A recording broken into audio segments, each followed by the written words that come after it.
Ladies and gentlemen, my name's Matt Collett and I'm President of the Old Boys Union. I welcome you to 130 years of Scots cricket. Allow me to take you on a journey that transcends time, creates drama, defies belief and starts legends. The year is 1893. The Federal Bank of Australia had collapsed after a global financial crisis. Floods had ravaged Queensland. Gold had been discovered in Kalgoorlie for the first time, and Victoria wins the first ever Sheffield Shield. More importantly, Principal Reverend Arthur Anderson had created the Scots College in Brighton-le-Sands. I'm now here in the John Hanks room, which is our archive room of the history of the Scots College. I'm going to take you back to 1893. A few months after the school had started down in Brighton-le-Sands, a motley crew of 11 boys been selected to put our first ever first 11 team together. And of a school of only 55, we had boys from year 12 all the way down to year 6. And we went on to take on the mighty Sydney Grammar School at the famous Weigel Oval. Captained by David Toff, wearing a mixture of cricket whites and school shirts, and the navy gold diamond caps, we made our way to the distinguished Weigel to take on the Grammar boys. As you can imagine, the boys were fired up. They were nervous. The night before was a long night. The day started extremely positively. We restricted to grammar for only 112 runs. But sadly, we were all out for 33. We then went on to lose our next 3 games. And then October 15, 1893, we went to the famous Shaw School to take on the pride of their first 11. Shaw were coming second that year in the competition and rumoured to have a couple of New South Wales reps. It was also rumoured to be over 40 degrees that day and a storm was brewing, a storm that would make history. The Scots boys went on to win by 65 runs in their first ever win. But it didn't stop there. In November 1893, Scots travelled to the famous King's School in Parramatta. Kings have been undefeated for 2 years, the oldest school in the country and the strongest sporting team in the GPS. The motley crew from Brighton-le-Sands turned up to Parramatta and they weren't interested in history. They showed no respect to the undefeated King's School. Completely underestimating the Scots boys, the Kings boys were completely outplayed and we managed to register our second win by a massive 19 runs. The start of the healthy and sometimes controversial Scots-Kings rivalry that stands today. Roll into 1895 and Scots made the brave move to relocate into Bellevue Hill. We had our first home ground, a patch of land at the foot of the Cranbrook Road, also now known as Woollahra Golf Course. Legend has it, Principal Aspinall made the boys go down there, clear some land and create the first oval, perhaps without any approval.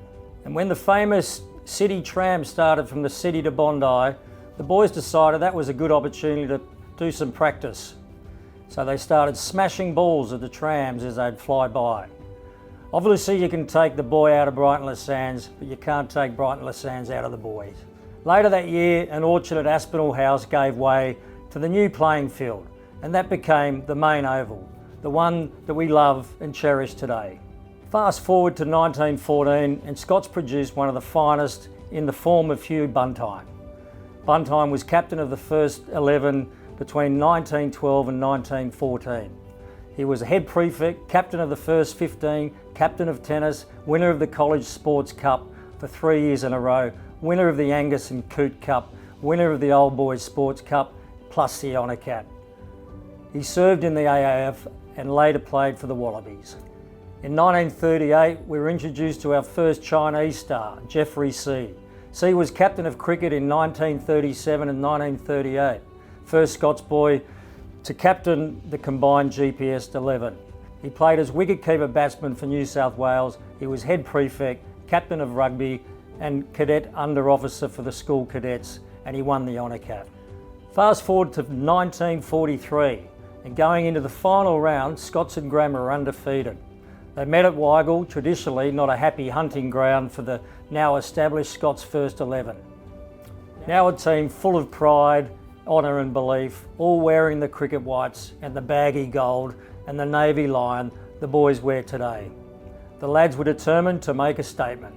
After a century in each innings, John Scribner, the boys went to win on the game by 6 wickets and making history by becoming the first Scots team to go through the season undefeated.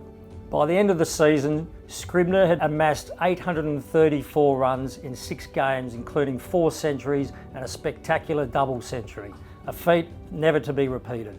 Skip on to the mid-50s, a team fondly known as the Invincibles. Ronald Tubby Rankin coached the first 11 in the golden era between 1947 and 1965.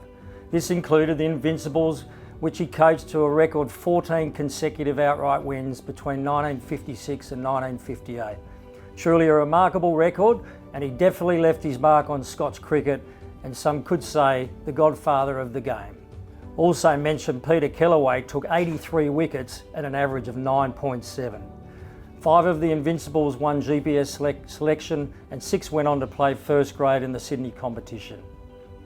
One of these players, Alan Crompton, played in the first 11 in 55, 56, captain 57 and 58. He played in the combined GPS first 11, 56 and captain in 57 and 58 also.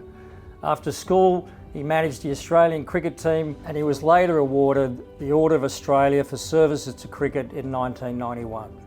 Other cricketers worthy of mention are Frederick Klassen of 2007 and Henry Thornton of 2015.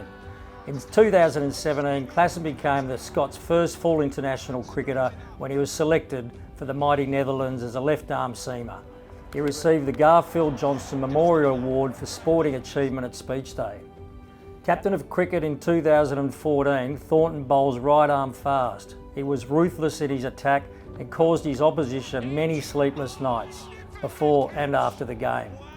He debuted in a game of cricket in the Australian 11 versus Pakistan in 2017 and currently plays for the Adelaide Sixers in the BBL and featured in the humiliating win over Sydney Thunder this year with the bowling figures of 5 for 3. Lastly, I'd like to make mention of a family that has had the greatest impact of Scots cricket through the 130 years. The Adlams, Bruce left in 79, Mark 81, Tim 87 and Warwick 88 all played first grade at Scots. Mark captain in 81 and Tim 86 and 87. Bruce, Mark and Warwick all played GPS first, and Mark was also selected for New South Wales schoolboys, with Warwick going the whole way to the Australian schoolboys team in 88.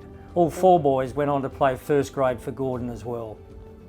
There is no doubt Scots has always been competitive in an extremely competitive competition. We've won GPS premierships 8 times. We've produced some of the best players to come out of the GPS, and we continue to outperform with our passion and our ability.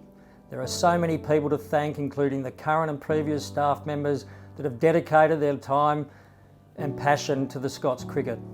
Thank you, enjoy the lunch, and here's to the next 130 years.